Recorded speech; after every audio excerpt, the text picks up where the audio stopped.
first ironclad ships were created, the world of naval warfare changed forever. Ironclad ships, though today seem primitive and unsophisticated, were the first of many naval revolutions. They led up to our modern marine vessels, such as cruisers, destroyers, amphibious warships, and submarines.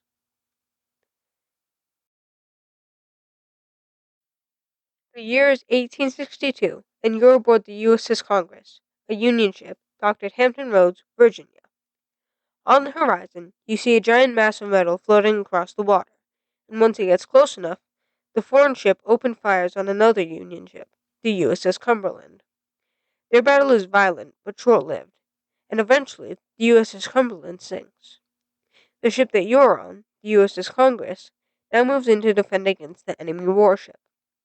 Next thing you know, you are engaged in an explosive battle, though it soon becomes apparent that you have no chance of winning, as your cannonballs cannot penetrate the iron monstrosity's armor.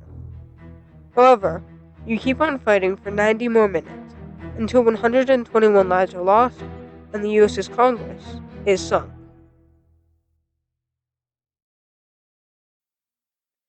The metal ship that faced off against the USS Congress was named the CSS Virginia. It was the first ironclad ship to be part of a naval battle.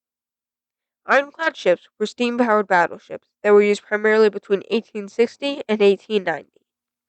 They were made off a wooden frame that was covered with thick iron plating. Ironclad means, quote, sheathed in iron armor, having no obvious weakness, end quote, from the Merriam-Webster Dictionary. As their name suggests, ironclads were seen as invincible ships that could not be beaten, especially in comparison to the wooden warships of the past.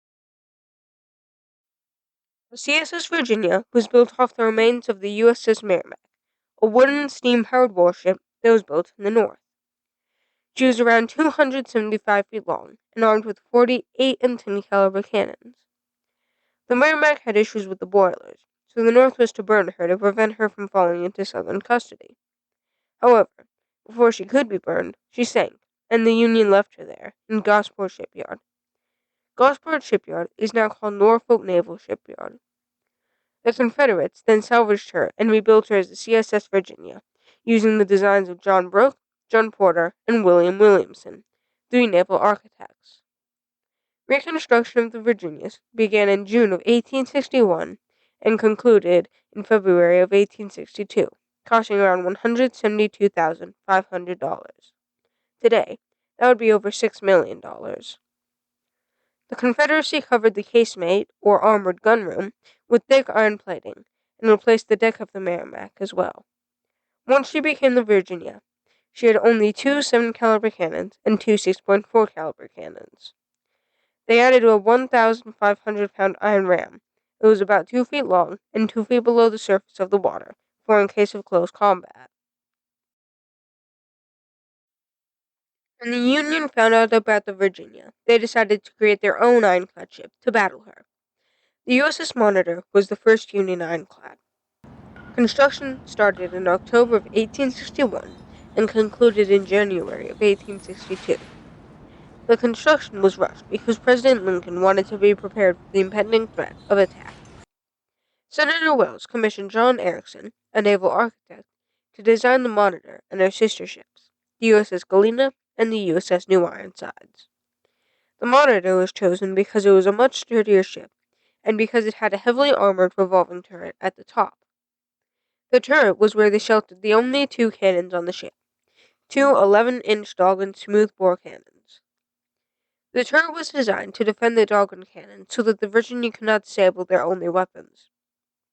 It had 8 1-inch layers of iron plates to protect it. The turret was designed to focus on one target and spin when the target moved, though during the battle with the Virginia, it started to malfunction, and they could not keep on turning it on and off again. Because of this, the captain, Lieutenant John Lorimer Warden, decided to just keep the turret spinning for the whole of the battle, which lasted 4 hours. A few months after the battle, the Monitor was traveling to North Carolina using the Atlantic Ocean when the waves were too much for her, and the Monitor sank.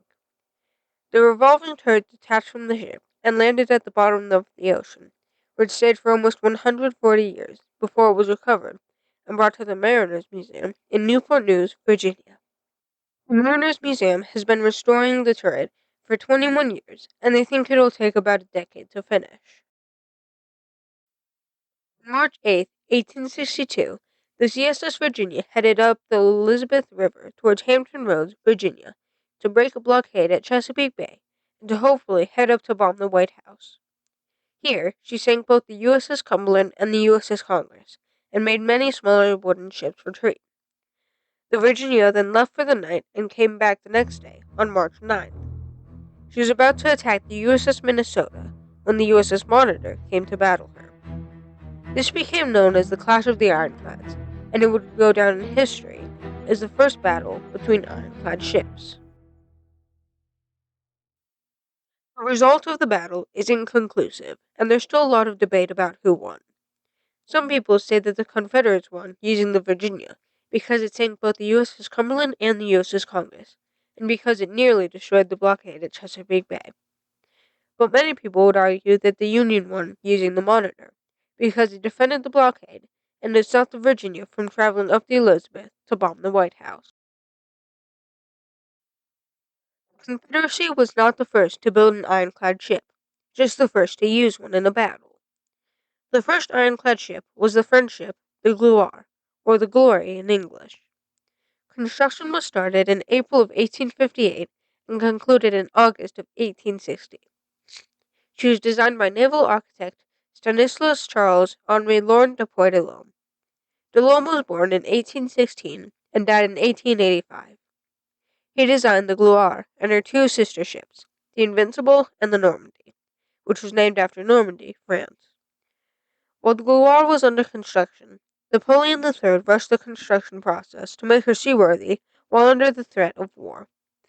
This resulted in major structural weaknesses, so both she and her sister ships had to be repaired many times throughout their lives.